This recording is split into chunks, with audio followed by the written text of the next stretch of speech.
So today's lesson is my 5 favorite stroke best driver tips. These tips will help improve your driving on a consistent basis. They will help accuracy, length, and consistency of strike. It's basically all the things rolled into one that's going to make you drive the ball more successfully on the golf course. Now, driving the ball more successfully on the golf course is key to lowering your scores and making sure we take away those destructive drives and make ourselves in play to be able to hit the green more in regulation more often. If you're new to the channel, please make sure you subscribe or follow. I post videos every week, similar to this one, all designed to help lower your scores and improve your golf. Keep watching to see the 5 tips.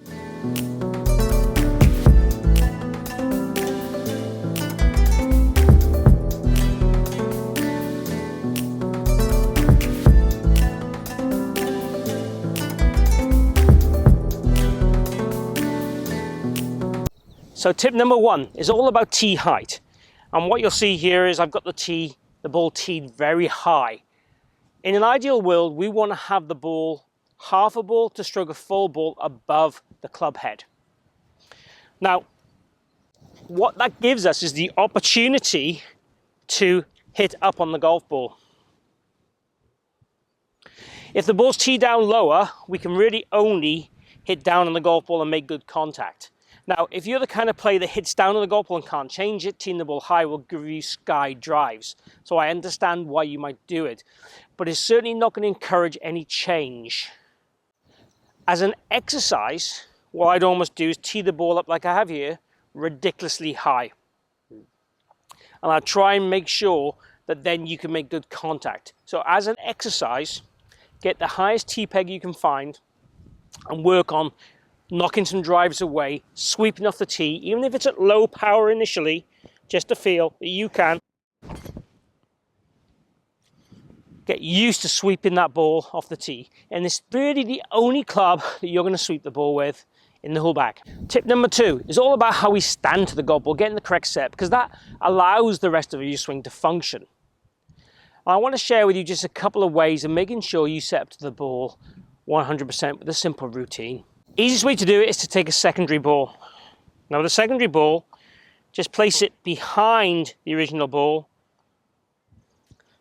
about 3 driver heads. And we're going to use that to help set up to the ball. Now take a rough stance to the original ball, and I mean a rough stance. Okay. Then what I want you to do is place your driver behind the secondary ball. Now you'll notice this gets me in a much more, what I would call, closed shape at address. Now the idea is with most people who take the ball position with the driver more forward, they get in a very open position and they get the shoulders far too level.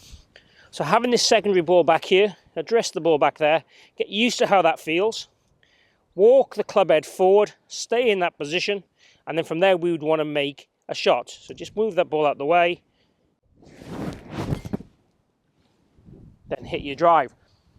So we want to have the ball position opposite left heel. We want to have our sternum and head behind the golf ball. And again, hold the club in the middle of your forehead. Make sure that goes down into the center of your stance.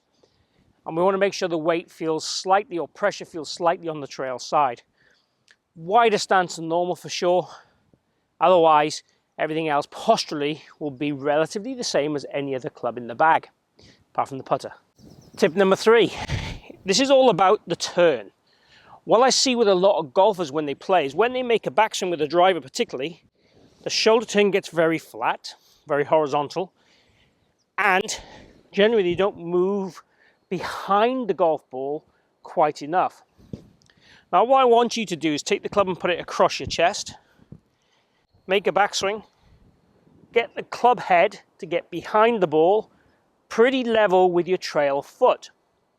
And I also want you to feel that you're going to point it down as much as you can. Now that's the sensation of feel I want you to have when you go and hit a driver with every swing within your body. We're going to turn behind the ball and we're going to get as steep as we possibly can with our shoulders. Certainly not our arms, but certainly our shoulders. A good way of feeling it would be to take an alignment rod,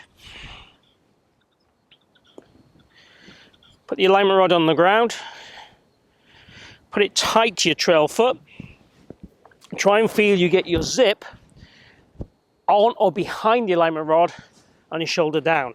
So we take our setup, we'll try and feel that winding position, and then swing through with commitment.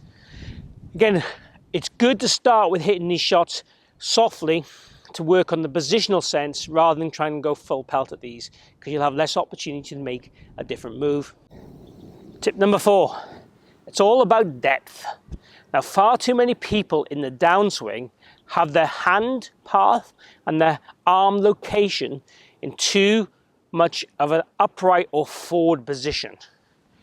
So if I'm taking my setup here, as they swing down, their hands will be out here, too much in front of the zip on their top, certainly too far away from their trail bicep.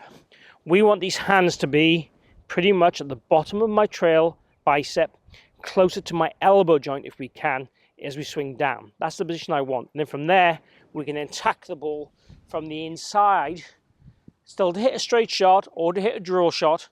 But far too many poor golfers will tend to get the hands here, and that delivers the club on too steep an angle of attack and cutting across the golf ball too much, which is a really inefficient way to play. We want to get the depth. So taking the alignment rod, put it opposite your laces on your shoe, swing back. I feel like you can part then your arms with the alignment rod to get a feel of where these hands should go, and take that as low as you possibly can. That's the feeling you want. And the lower you take it, the more you're going to feel you get this right side bend and what we call lateral separation for free. We want the hips to go away and your torso to stay back in this closed position. So getting the hand depth here helps those moves as well, and that's all for free. Once you've done a couple of practice swings, you can place the rod in the same location, and if you want to, when you're going to hit a ball, you can feel that your hands are going in the same depth. Tip number 5, real natural fix this. You're going to get an upslope, and you're just going to hit drives from this upslope, as I'll show you in the cutaway, just to get you to feel that we again are loading behind the ball, staying behind the ball, swinging up the slope to get the angle of attack in a nice shallow position from an inside direction ideally as well. But it's a very natural way of practicing from a situation that's going to help change your golf swing with the driver. Give that one a go. Make sure you let me know down below how you found that one in particular. So I hope you've enjoyed this video on the 5 best tips to improve your driving. If you have, please let me know down below. Also click like and share the video. Also make sure you check out the rest of my 5 tips series, which is covering the whole bag. So they'll all be either before or after this video.